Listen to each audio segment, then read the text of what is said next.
We have just a couple minutes. Q&A, I'm open to any questions before we break for lunch. Any questions or comments, either one? Yes?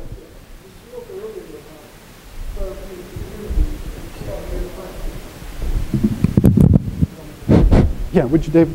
Thank you. You spoke earlier about therapeutic community and TC, and you said that you emanated from that type of community. Oh, speak into it. Aren't we really talking about a reversal right back to that same type of therapeutic community that we once talked about being too self-containing and too controlling? Because now we're talking about long-term treatment. And we're talking about a community that actually absorbs, that we can get to observe a client for 5 years or better. Yeah. But at one time, that was Everybody understand the question? The question really was, I referenced therapeutic communities, and isn't recovery management that I'm going to be describing in some ways going back to some elements that existed before in the early TC? And the answer is going to be absolutely yes. It didn't exist so much in Synanon, because Synanon remained a very closed systems and then imploded. But it was very typical of Daytop in the early days, where they went out with community clinics and outreach offices and all kinds of stuff that David Deitch and others were doing. In Phoenix House, we're actually working right now. I work as a consultant with Phoenix House right now around applying this recovery management model to a TC model. And we're also meeting with all the TCs in Philadelphia in September to go through this process of what, and in some ways, I think two things are going to happen. We're going to retrieve parts of the old TC that got lost. But there are a whole bunch of things we never did in the TCs, ever. Like we never did 5 years of post-treatment monitoring. Now, there's an example. In the TC, if I'm a graduate, I got status to be connected to and sustained and supported, and people will come check on me. But what about the 90% who didn't make it through the TC? See, the difference is in the new world, we're going to monitor for 5 years everyone who was admitted, not just those who graduated. And the TC never did that. But the TC did what in terms of dose? Long continuity of contact, right? Really treatment in, live in, right? Work in, play in, treat in. Then you move out, come back for all your services. Then you move out and you come back as part of the community. I mean, you remain part of that community. That whole idea of using the community as a healing agent is going to be part of what you're going to hear this afternoon. Yeah. I'll give you, let's take another example. You know, we're not going to go back and honor the days of shaved heads and diapers and humiliating learning experiences, right? Yeah, throw people, yeah.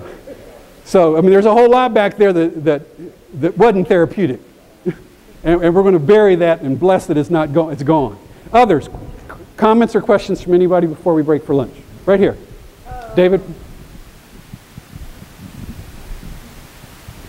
Right now, we talk a lot about relapse prevention. It's a part of the program. We try to give them a few skills and tools to when they're out the door. We hope that they don't fall again. How does that and that terminology fit in this? Yeah, it's a good question. The question is, where does relapse prevention, our traditional focus on that? I've sort of agonized over that because there was always something about our focus on relapse prevention that just kind of made my gut squirm a little bit. And it took years to figure out what it was, because I liked some of the things we did, but I didn't like the conceptual framework. And I think I finally figured it out. Why are we not doing recovery promotion? Are you with me?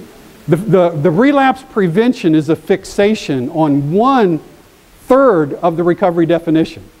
How do I prevent you from picking up, right?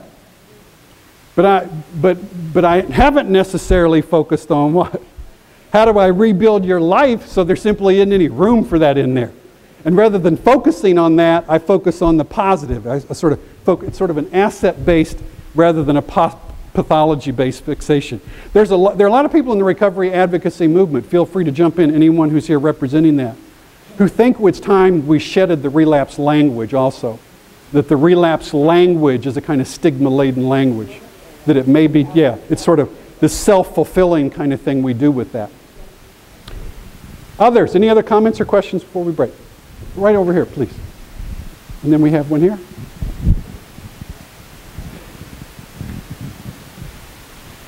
You talked about the need for more openness, like when you mentioned 52 people years ago and 40,000 recently, and that contributes to recovery being infectious, the more people who are more open.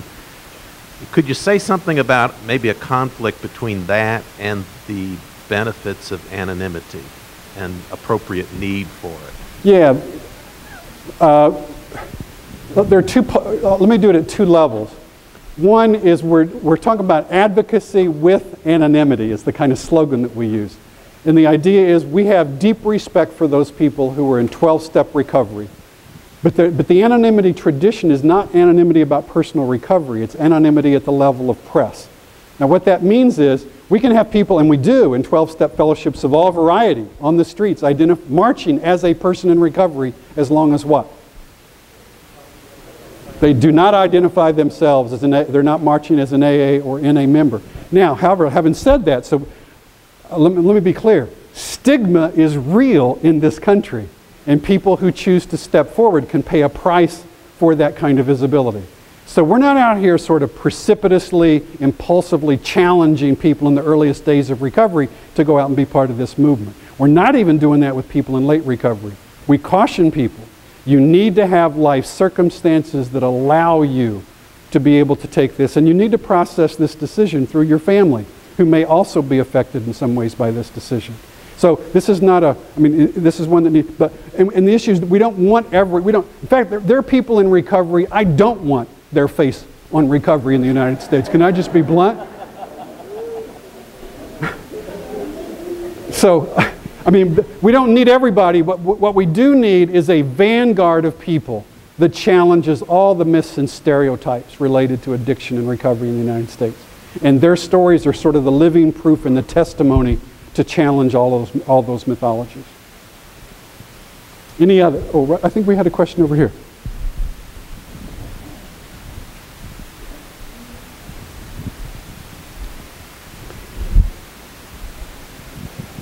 My mind always goes to the money, about funding and how to fund this type of recovery management system. And I guess I'm wondering, what are the policy implications that are happening at hopefully a higher level around Medicaid and those institutions that govern the way that we do business in the states and at federal levels? And I guess I'm kind of wondering, how to bridge that gap and to really sell this kind of system. Yeah. And that's a real concern for me, but also, how do you do it? Yeah, and what I'm going to do is I'm going to beg your patience for 24 hours, or less than 24 hours.